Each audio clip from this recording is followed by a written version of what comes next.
गांव के सभी बच्चे मेला देखने जा रहे थे, जिसमें नंदिनी की चाची की बेटी बबली भी शामिल थी। बबली देख, मैं तेरे लिए नई फ्रॉक लाई हूँ। तू सहेलियों के साथ मेला देखने जा रही है ना, तो यही पहन कर जाना और मैं तुझे बहुत सारे पैसे दूंगी। तू जो मर्जी मेले में खरीदना खाना सब कुछ तेरा, जैसा मन करे वैसे पैसे खर्च करना। इतनी सुंदर फ्रॉक और इतने सारे पैसे, तुम कितनी अच्छी हो माँ। अब मैं खूब अच्छे से मेला घूम कर आऊंगी। बबली, मेला घूम कर आना, पर किसी को 1 रुपया भी मत देना, खासकर उस नंदिनी को, क्योंकि उसके माँ बाप तो पैसे देंगे नहीं। कहीं ऐसा ना हो कि तू उसे सारे पैसों की चीजें खिला पिला दे।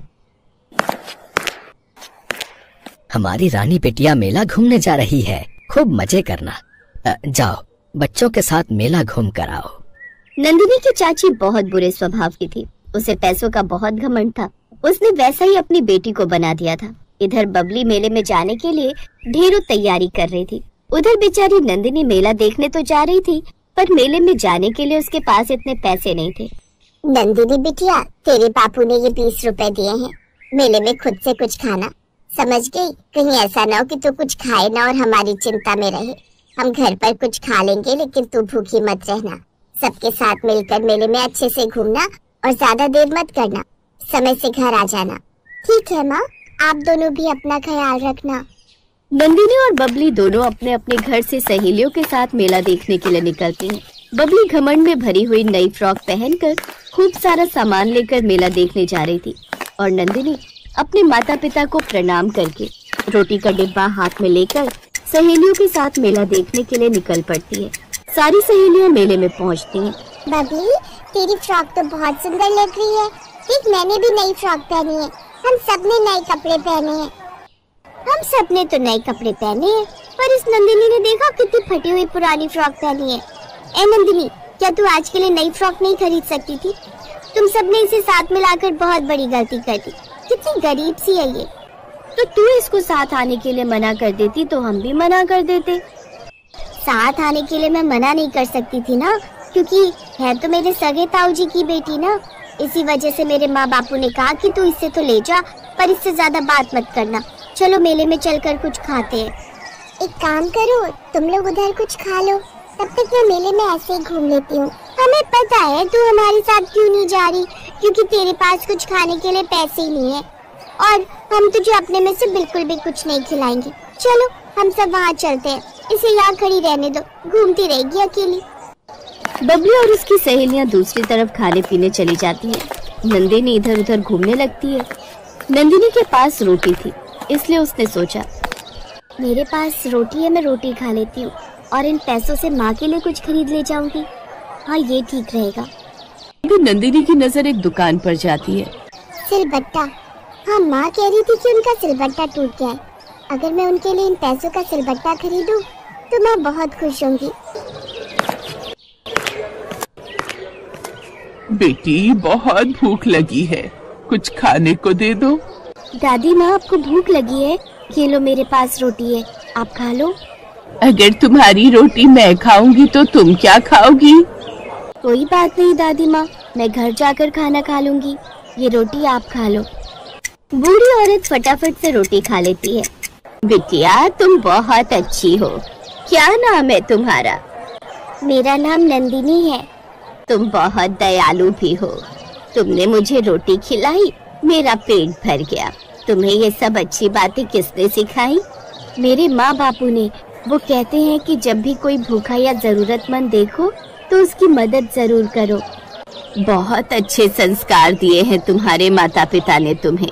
अच्छा, ये बताओ, तुम मेले में से अपने माँ बाप के लिए क्या खरीद कर ले जाओगी? मेरे पास 20 रुपए है। माँ के पास सिलबट्टा नहीं है, उनका सिलबट्टा टूट गया है। वो बेचारी मसाले नहीं पीस पाती। सोच रही हूँ वही खरीद लो। अरे, मेरे पैसे कहाँ गए? मैंने यही की फ्रॉक की जेब में ही तो रखे थे। अरे, मेरी फ्रॉक की जेब फटी हुई है। मेरे 20 रुपए गिर गए। अब मैं क्या करूँगी? मैंने तो सोचा था मैं माँ के लिए सिलबट्टा खरीद कर ले जाऊंगी। नंदिनी रोने लगी। तभी वो बूढ़ी औरत एक परी के रूप में आ जाती है। अपने सामने सुनहरे पंखों वाली परी को देखकर नंदिनी हैरान रह जाती है। परी के हाथ में एक जादुई सिलबट्टा था। नंदिनी, मेरा नाम सुनहरी परी है।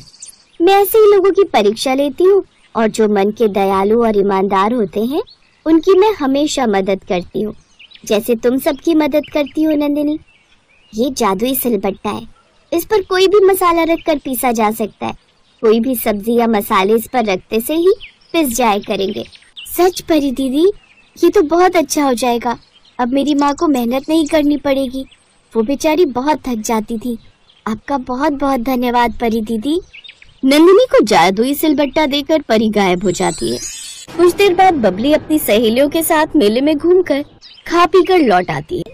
ये देखो, इस पागल को पूरे मेले में ये सिलबट्टा ही दिखाई दिया। हमने तो खूब मजे किए, ये तो बेकारी मेले में आई थी। चलो अब घर चलते हैं, बहुत देर हो गई है। घर आकर नंदिनी अपने माँ बापू को परी का दिया हुआ जादुई सिलबट्टा दिखाती है। नंदिनी की माँ जैसे सिलबट्टे पर साबुत मसाले रखती है, जादुई सिलबट्टा अपने आप उन मसालों को पीसने लगता है। ये देखकर नंदिनी और उसके माँ बापू हैरान रह जाते हैं। मालती, ये जादुई सिलबट्टा तो बहुत काम की चीज है। हम तो इससे अपना व्यापार भी शुरू कर सकते हैं। अगर हम इस पर मसाले पीसकर बाजार में बेचें तो हमारी बहुत कमाई होगी। सूखे मसाले, गीले मसाले, जैसे मर्जी मसाले हम इस जादुई सिलबट्टे पर पीसकर बेच सकते हैं। आप सही कह रहे हो, ये विचार तो बहुत अच्छा है। इससे हमें अच्छी कमाई भी होगी। अब हमें पैसों की तंगी भी नहीं रहेगी। ये सब नंदिनी की वजह से हुआ है। नंदिनी, तूने तो हमारी किस्मत ही बदल दी बिटिया रानी। अपने माता पिता को खुश देखकर नंदिनी भी बहुत खुश होती है। नंदिनी की वजह से उसके माता पिता की गरीबी दूर हो गई और वो पैसे वाले हो गए। लेकिन उन्होंने गरीबों की मदद करना नहीं छोड़ा। बबली, नंदिनी की वजह से आज तेरे ताऊ ताई ने नया घर खरीद लिया। कितने पैसे वाले हो गए। एक तू है जो खाली मेले में घूमने चली गई। तेरी नजर नहीं पड़ी थी उस बूढ़ी औरत पर जो परी बन गई। अब बस भी करो बबली की माँ, इसमें हमारी बबली की क्या गलती है। जैसे संस्कार हम देंगे हमारे बच्चे वैसे ही तो बनेंगे।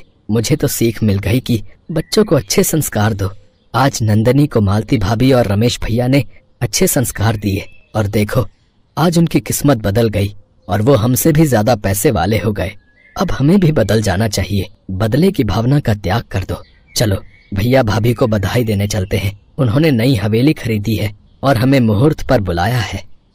बबली के माता पिता ने बिल्कुल सही सोचा। हम बच्चों को जैसे संस्कार देते हैं बच्चे वैसे ही बनते हैं। अच्छाई की वजह से आज नंदिनी और उसके माता पिता के पास सारी खुशियां थी।